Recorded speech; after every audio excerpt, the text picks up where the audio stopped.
Defaced in Delray, pentagrams painted on church doors, Virgin Mary statues desecrated. News Channel 5's Alex Hagan is live outside Our Lady Queen of Peace Church, where members fear the vandals might strike again. Alex? Well, Michael, this is one of the statues that was vandalized. Take a look at her face, this Virgin Mary. You can see black paint on her face, but also look at her cloak. It is completely black. You can actually see the difference between the original color blue and what it was painted. Now, we're told this could cost hundreds of dollars to repaint. There's also two other statues on the grounds that were defaced. Now, the Palm Beach County Sheriff's Office is investigating. They believe the vandalism happened either late last night, early this morning. Today, church members did their best to clean up the paint. However, we're told the statues may take extra work. Painters will have to be brought in. The church also received a disturbing phone call threatening more vandalism if the church cleaned anything up. It's not a prank. It's devilish. It's irrespectful. It is hatred, I would say. We don't want them to come back and do more damage. I mean, it's our church. Now, the church hopes to clean up everything that was vandalized by this weekend for church services. In the meantime, deputies, they are patrolling the grounds to make sure this doesn't happen Honolulu again. Turned into a crime scene after vandals caused thousands of dollars in damage. We've learned it's not the first time the church has been hit. Brent Romadno is at the scene with more. Brent? That's right, Joe. We're here at St. Andrew's Cathedral, and we just spoke with church officials who tell us this is the second case of vandalism in the last 2 weeks. Now, you can see these windows here behind us, the most recent. Now, church officials say someone threw large stones through two of the cathedral's oldest windows, leaving shards of glass all over the place. Damage to the windows is estimated at $16,000. The church was closed today, and officials had to cancel an event that was planned for tonight. Now, church officials say they will make repairs, but don't understand why someone would damage the old cathedral. We pray for that person. Actually, you can say we forgive that person, but it's disheartening to see something as beautiful and meaningful as our stained glass get damaged like that. So we hope this doesn't follow a trend. The church was also vandalized last week on Monday. Now, I'm told someone walked in and damaged furniture and the church's harpsichord and other equipment, causing about $5,000 in damage. Now, police did arrest someone in that case. Now, as for the broken windows you see here, the Reverend tells me they are working with a stained glass expert who will be trying to repair them and get them back up. The quake struck at a depth of 15 kilometers just east of the coastal city of Ilan. It was felt as far as 60 kilometers away in the city of Taipei. Buildings shook violently for about half a minute. Two aftershocks measuring magnitude 4.4 struck just minutes later. There were no immediate reports of damage. Could cause even more destruction in the central United States. Holy mackerel, there goes that. At least 10 people were hurt after tornadoes touched down yesterday in western Kentucky. Twisters were also reported in Illinois and Nebraska. More violent thunderstorms could hit the central and eastern United States today. Jerika Duncan is in Mayfield, Kentucky, where several buildings are damaged. Jerika, good morning. Good morning. There is debris scattered throughout this entire community. Look at this car underneath this mound of wreckage. This pile is a result of a trailer home and an auto body shop that were instantly destroyed when the tornado struck. Oh, look at that, Bob. Look at that. Look at that. Fast-moving winds formed a funnel cloud over Mayfield, Kentucky within seconds on Tuesday. The storm damaged homes and businesses, narrowly missing several schools. It was just, black as can be, and you could just see it. We seen the stuff come up off the ground, come in the sky. Communities sorted through the damage into the night. All I know is a tornado come through here. My parents, when I seen them, I just fell to my knees that they were okay. Carol Lipp says her parents escaped their home just before the twister hit. They both got out within 30 seconds. The neighbor knocked on their door, said there's a tornado. They made it from here to here. Marty Winfrey helped get the couple to safety.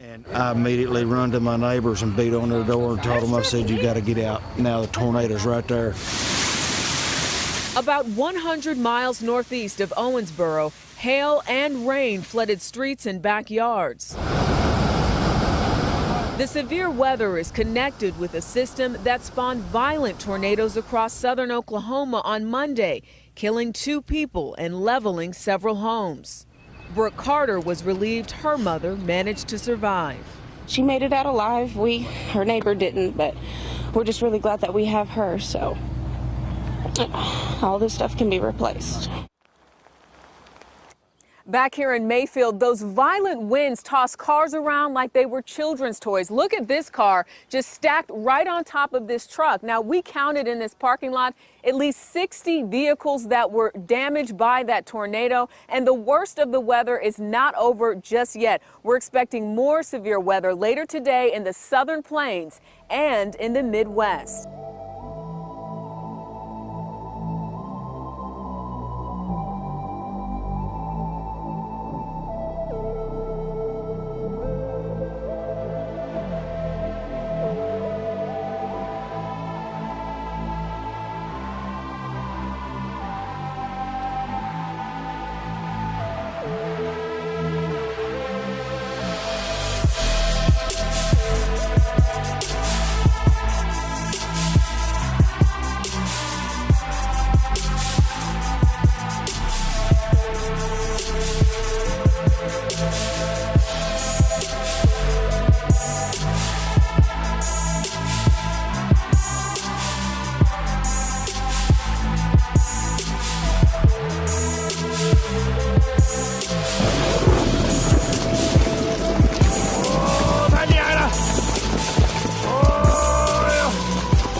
A major volcano in Africa is showing signs of a big eruption. Mount Nyiragongo in the Democratic Republic of Congo is belching out lava, and that's happening every minute or so. Scientists say much of the lava is falling back into the volcano's crater, but that could change.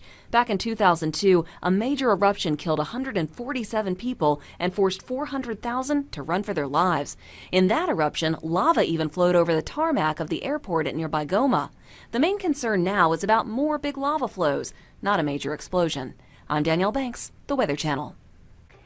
Check out this ghost ship that recently washed up in Liberia. The vessel is called the Tamea 1, flying a Nigerian flag. No crew members were found on the ship. Officials are baffled at this find with no explanation of how it came to be. They do know that parts of the ship were burned and only one of the lifeboats were found on board, meaning another may have been used by that missing crew. This is Mar Brava, the main cultivating beach for Chiloé's witch clams. For years, these clam growers, or macheros as they're known here, say they were protecting their turf. We were waiting for the clams to grow. It takes between 5 to 7 years for the right size, which we did. But when we began shelling a few days ago, the government declared the outbreak. The government banned fishing in the area after a poisonous algae bloom called red tide contaminated the shellfish. Scouting the beach, the macheros say other species have also been affected by the contamination, including scavengers.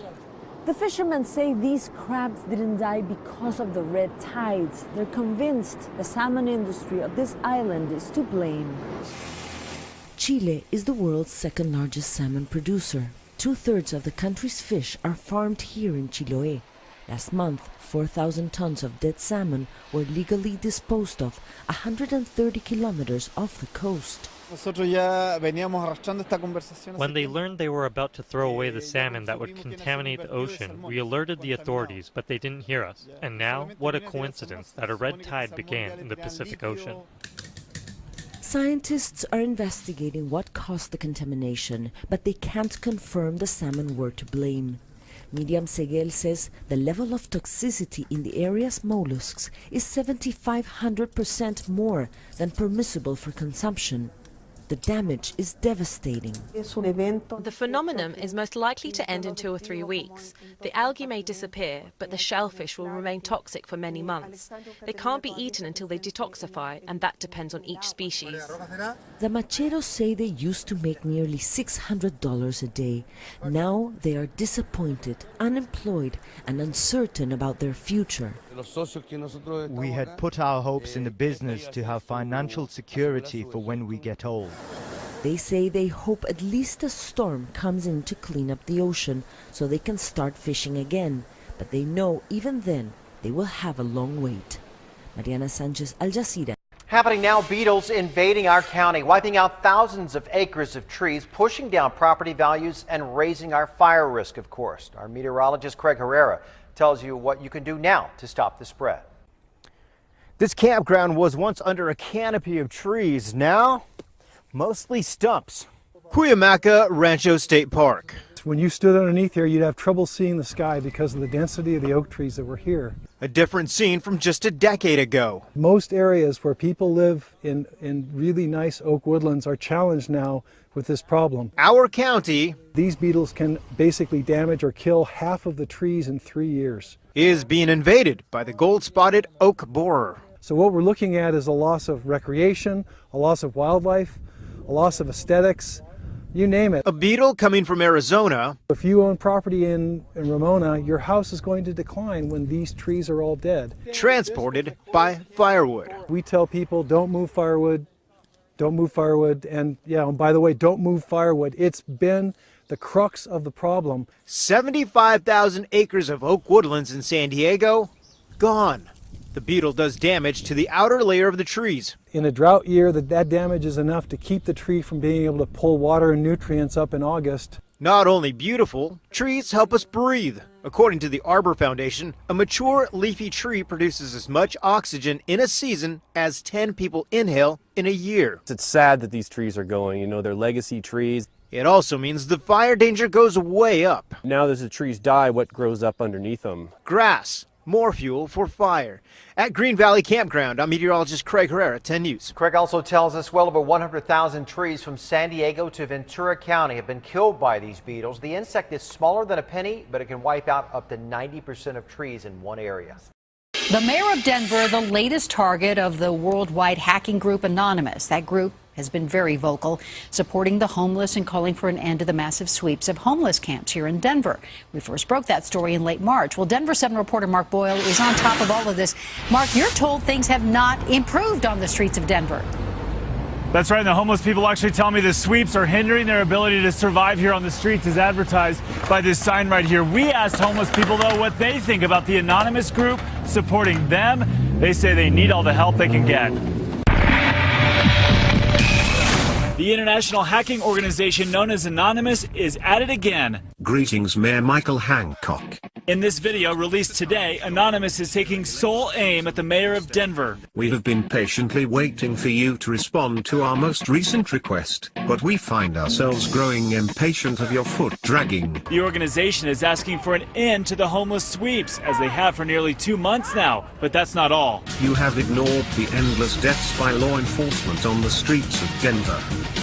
You have allowed over 200 children to die under the supervision of CDHS. Flashback to our exclusive interview with 2 Anonymous members in late March. They spelled out who would fall under attack. To be honest, the main person to be pretty concerned should be the mayor and the Downtown Denver Partnership, and probably the governor. And the group is now following through with those threats in their most recent video. Do you perhaps remember the Black Book from the Denver Players Club? The prostitution ring that was uncovered back in 2008. Those widely reported allegations were never substantiated, though. Nevertheless, the threats continue to pour in from Anonymous, and they may be long from over. It's time to put Mayor Hancock's proverbial money where his mouth is. Do your research to dig and leave no stone unturned. Well, we've been talking with the mayor's office today. They say that they haven't had any sites that were hacked today. We also reached out to the Downtown Denver Partnership, who says they're not going to comment on this. We reached out to Albus Brooks, who says he hasn't had any specific threats against him. We asked Anonymous if there's anything new in this. Those comments haven't been returned yet. We will have much more on this tonight at 6. We're live downtown. Mark Boyle, Denver 7. The RS-28 Sarmat, dubbed Satan II by NATO, has been widely reported to have a top speed of 7 kilometers a second and an expected range of nearly 10,000 kilometers. This would allow Moscow to attack European cities as well as reaching cities on America's west and east coasts. And it's also reported the missile could destroy an area the size of France or Texas. The Sarmat has been designed to outfox anti-missile shield systems.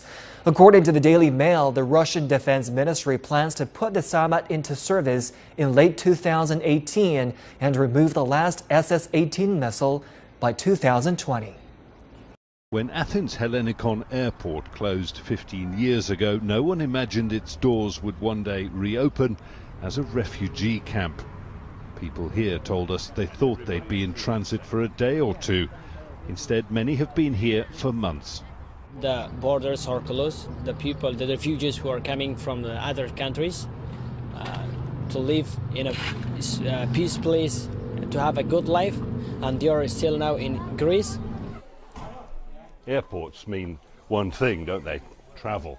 And perhaps in the case of this airport, the old Athens airport, holidays as well. I passed through here on a number of occasions going on holiday on the Greek islands. But for these people in all of these tents, sitting in these abandoned terminal buildings, well, they're going nowhere at all. It's costing the local municipality money it can ill afford, and not a single euro, according to the mayor, has come from central government or anyone else. The mayor told me he's furious at Europe's indifference to the fate of the refugees. Do you accept the likelihood that these people are here now to stay? No. No. No, because we are not Germany, we are not Russia, we are not another country with strong power.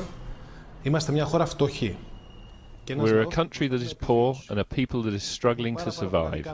We have a lot of our own problems, which unfortunately I don't see being resolved. But there is no solution in sight, and among the thousands of refugees trapped in Greece, like these waiting in vain for the northern border to reopen, patience is almost exhausted. The migration minister admits Greece needs help, but he doesn't sound particularly hopeful of getting any. I'm working day by day. This day make me optimist for tomorrow. Tomorrow will make me optimist or pessimist for the day after tomorrow. The work that we have to do with Europe is to make the conditions better we can for those people that are trapped here. In the meantime, there's little to do but wait. And they'll wait in an abandoned airport lounge for a departure that may never happen. Jonah Hull, Al Jazeera, Athens. Revolt in the streets of Paris. Protesters say they're angry that French President François Hollande forced through labor reforms, with his socialist government surviving a no-confidence vote Thursday. This bill aims to make it easier for employers to hire and fire workers. Philippe Martinez, head of the CGT union, says the bill was imposed on the people without any dialogue with labor unions. They're showing us what their idea of dialogue is. Let's move by force. Let's try and scare workers and the young, the people. They should look at the polls because over 70% of the people in this country are against this bill. The union announced a wave of transport strikes in the coming days, and the street protests, which began in late March, are showing no signs of relenting. This resistance has left a deeply unpopular Hollande in an uncomfortable position a year from elections.